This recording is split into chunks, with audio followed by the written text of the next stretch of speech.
Youth Maharashtra, महाराष्ट्राचा बुलंद आवाज। ताज्या बातम्या, मनोरंजन आणि व्हायरल बातम्यांसाठी यूथ महाराष्ट्र न्यूज चॅनल आजच सबस्क्राइब करा।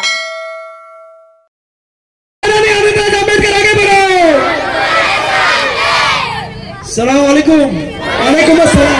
जय हिंद, जय हिंद। आज ये जो माहौल है इस महाराष्ट्र में, आपने देखा होगा यहाँ जो पॉलिटिक्स चल रहा है वो आपस में एक दूसरे के ऊपर कीचड़ फेंक चालू है। लोगों का विकास, लोगों के भले के लिए कोई बात करने को तैयार नहीं। और यूपी से एक सीएम आता है, बोलेंगे कटेंगे, इकट्ठा नहीं रहेंगे तो कटेंगे, ऐसी बातें करने जा रहे हैं। अरे बातें करने हैं तो विकास की बातें करो, बातें करने हैं तो लोगों का भले की बातें करो। और आज इस देश में और इस खास करके महाराष्ट्र में ये जो चुनाव है, ये चुनाव एक तो यहाँ का खास करके पनवेल के चुनाव के बारे में मैं बताना चाहता हूँ कि एक जगह हमारे संतोष पवार के खिलाफ जो लोग खड़े हैं वो पैसे से बहुत मजबूत है। और यहाँ जो संतोष पवार है वो यहाँ बूढ़े लोग को, गरीबों को वृद्धाश्रम में अपने घर में लाके उनका दवाई करता है, उनको खाना देता है, सब कुछ करता है। ऐसा सोशल वर्क करने वाला आदमी है। और ऐसे आदमी को अगर हम चुन के देते हैं तो मुझे पूरी उम्मीद है कि जो आदमी सही मायने में गरीब का दर्द समझता है, गरीबों का भला करने की बात करता है, जो बूढ़े आदमी को, जो अपने पिता समान है, ऐसे भला वो कोई भी हो, उसको लाके उसका दवा, उसका पानी, उसका खाना पीना देखता है, ऐसे आदमी को अगर हम चुन के लाएंगे तो वो आपका जो ये पनवेल का जो ये विधानसभा क्षेत्र है, जो हम सब देख रहे हैं कि आज यहाँ ना तो ट्रैफिक का रूल है, ना कोई फैसिलिटी है, ना आपने देखा होगा ट्रैफिक जाम रहती है, पोल्यूशन रहता है, रोड खराब है। ये सभी के बारे में जरूर है सोचने वाला है। दूसरा तो एक है कि आपको कुछ लोग ऐसे बताते होंगे कि आप महाविकास आघाड़ी को वोट दो तो महायुति हारेगी। तो यहाँ के दोनों उम्मीदवार, महाविकास आघाड़ी और महायुति के ये उम्मीदवार आपस में मिले हैं और दोनों में से कोई भी चुन के आएगा तो आपके ऊपर अन्याय अत्याचार करने के लिए वो एक जगह पे आएंगे। आपने देखा होगा लास्ट साल जब रामलला का इस देश में ओपनिंग हुआ तभी क्या हुआ, यहाँ पनवेल में हमारे मुस्लिम भाइयों को जो तकलीफ हुई, हम लोग ने जब पहली सभा लगाई तभी सही मायने में यहाँ का माहौल बदल गया। नहीं तो ये यहाँ का माहौल जैसा आप लोग को नजर कैद में रखा था, ऐसे हालात थे वो मैंने खुद देखे। तो मैं आपको कहना चाहता हूँ, आज कांग्रेस का जो राहुल गांधी है वो खुद को जामियादारी ब्राह्मण समझता है और मंदिर में जाता है। मैं और जब वक्फ बोर्ड का जो लाखों एकड़ लैंड जो वक्फ बोर्ड की है उसके लिए बीजेपी वाले वो जगह एक्वायर करने के लिए जो कायदा कर रहे हैं, जो संसद में आया था, एक भी कांग्रेस वाला उसके खिलाफ आवाज नहीं उठाई। सही बात है। तो ये बीजेपी वाले तो खुले दुश्मन है, पर कांग्रेस वाले भी आपके छुपे दुश्मन है, ये आपने समझना चाहिए। और कोई आपका भला चाहता नहीं। और आज सही मायने में हमारे मुस्लिम भाई यहाँ जो खुली सांस लेते हैं उसका सभी श्रेय बाबा साहब अम्बेडकर के संविधान को जाता है। बाबा साहब अम्बेडकर ने जो संविधान बनाया उस संविधान की वजह से हर एक आदमी को अपना अपना धर्म अपने अपने तरीके से यहाँ जो त्योहार है और कुछ है वो अपने हिसाब से मनाने की पूरी पूरी खुली छूट दी है। मगर आज आपने देखा होगा यूपी में, महाराष्ट्र में, यूपी में तो बुलडोजर लगा के लोगों के दुकान तोड़े जाते हैं, मकान तोड़े जाते हैं। और यही कोशिश आपने देखी होगी मीरा भाईदर में भी महाराष्ट्र में हो गई है। और अगर वापस एक यहाँ ये दोनों मिले जुले में से कोई भी चुप के आएगा तो यहाँ भी ऐसी नौबत आएगी, यह आपने समझना चाहिए।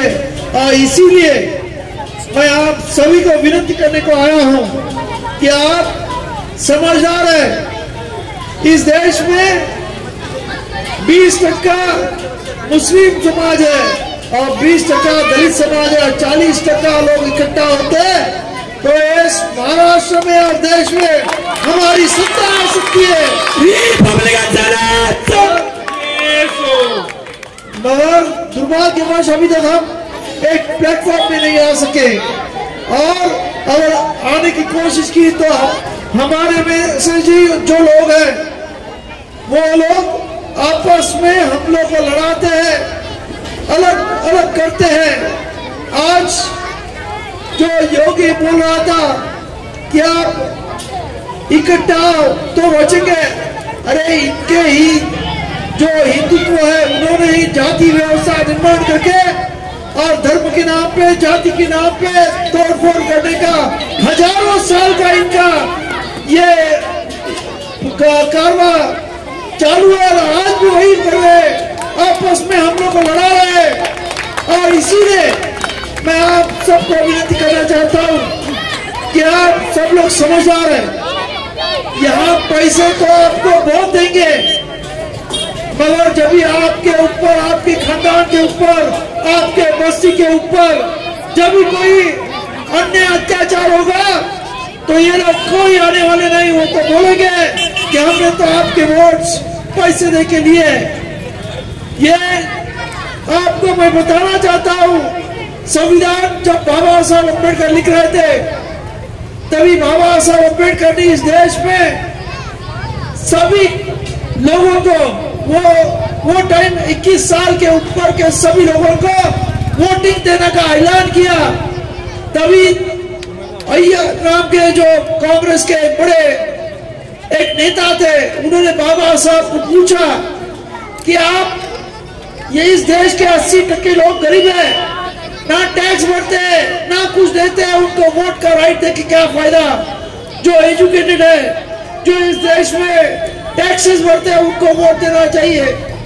तो बाबा साहब बोले नहीं, मैं सबको वोट देना चाहता, सबको वोट का अधिकार देना चाहता हूँ। सही मायने में इस देश में लोकशाही आनी चाहिए, नहीं तो तुम लोग थोड़े से लोगों को वोट का अधिकार देके अपनी सत्ता हाथ में रखेंगे। तभी वो बोले बाबा साहब आप ये 80 वो टाइम तो 80% लोग गरीब थे, उनको बोले वो अय्यर कि आप उनको वोट देके क्या फायदा है, हम उनके वोट कभी बनते हैं तभी हम खरीद सकते हैं। तभी बाबा साहब मुस्कुराने लगे। तभी वो अय्यर साहब कांग्रेस के साउथ के प्रेसिडेंट थे, मैंने बाबा साहब को पूछा और संविधान सभा के मेंबर थे कि क्यों हंस रहे। तो बाबा साहब बोले मैं एक ऐसा हथियार इस देश के गरीब जनता को देके जा रहा हूँ, अगर वो हथियार की कीमत इस देश के लोगों को पता चलेगी तभी तुम्हारे ये जो आप धन दौलत वाले लोग हैं वो उनके पांव को हाथ लगाने के लिए मजबूर होंगे, वोट मांगने के लिए उनके पांव को भी हाथ लगाएंगे। मगर आज दुर्भाग्यवश ये बात है कि अभी तक वो दिन उजागर नहीं हुआ जो बाबा साहब ने ख्वाब देखा था। बाबा साहब ने भी, जिसने इस देश को संविधान लिखा, उसने भी एक सपना देखा है। उन्होंने उनके भाषण में बोला, बताया है कि मैं एक ख्वाब देखता हूँ कि इस देश के दलित, पीड़ित, अल्पसंख्यक, शोषित वर्कर्स, ये सब इकट्ठा हो गया, 80% लोग हैं और वो इस देश की सत्ता अपने हाथ में लेंगे। उस देश में सही मायने में लोकशाही इस देश में आएगी। और दुर्भाग्यवश अभी तक ये ख्वाब बाबा साहब का सत्य में नहीं आया। मैं चाहता हूँ आप सभी लोग, हम लोग सब अगर मिलके ये बाबा साहब अम्बेडकर का जो सही ख्वाब है कि सही लोकशाही है कि गरीबों के हाथ में सत्ता, जो लोग सत्ता संपत्ति से वंचित है उनके हाथ में सत्ता आनी चाहिए। जो ख्वाब बाबा साहब अम्बेडकर ने देखा वो अगर इस असल में लाना है तो हम सबको पैसे से अपना वोट बेचना नहीं चाहिए। तो ईमानदारी में अपने मन में झांक के कौन अपना उम्मीदवार है, कौन ईमानदारी में अपने लिए काम कर सकता है, उसको वोट देना चाहिए। यही मैं आप सबको विनती करता हूं। और यहाँ ये छोटे से 1-2 दिन के इसमें आप लोग ने ये सवाल ही, यहाँ हमारे सभी कार्यकर्ता हैं, अभी जी है मेरे साथ आए, हमारे काका साहब है, हमारे काले साहब है, बहुत सारे शुक्रिया जी है, जमीर पठान जी है और सलमान मुकादम और सभी शोएब जी, इन्होंने और हमारे पंचशील जी, इन सभी ने जो मेहनत की और आपने उनको जो रिस्पांस दिया है उसके लिए मैं तहे दिल से आपके शुक्रगुजार हूँ। और मैं चाहता हूँ कि ये रिस्पांस 20 तारीख तक रहे और सही मायने में कोई कुछ बातें, देखो लोग अलग अलग अफवाहें उठाएंगे, लोग अलग अलग बातें करेंगे, मगर आप आपके मन में पूछो कि इस देश में सही मायने में हमें अगर इस देश में ये गरीबों की सत्ता आनी हो, यहाँ अल्पसंख्यकों की सत्ता आनी हो। आपने देखा होगा कांग्रेस ने क्या किया लोकसभा में, एक भी सीट मुसलमान को दिए है क्या? ये आपने आपको जमीन से पूछो। महाराष्ट्र में एक भी ऐसा मुसलमान नहीं था जो लोकसभा में इलेक्शन लड़ा सकता था, ऐसा है क्या? तो ये आपने सोचना चाहिए। और ये दोनों की मिली भगत है, ये बीजेपी और शिकापो वाले, इनकी मिली भगत को तोड़ के सही मायने में गरीबों का उम्मीदवार, गरीब उम्मीदवार, भले वो गरीब है मगर वो गरीबों के लिए काम करने वाला ऐसा उम्मीदवार संतोष पवार, उसको ज्यादा से ज्यादा वोट देके उनको जिताइए, इतनी मैं विनती करता हूँ। और आपको धन्यवाद देता हूँ, आपका शुक्रिया अदा करता हूँ। खुदा हाफिज, जय भीम। यूथ महाराष्ट्र, महाराष्ट्राचा बुलंद आवाज।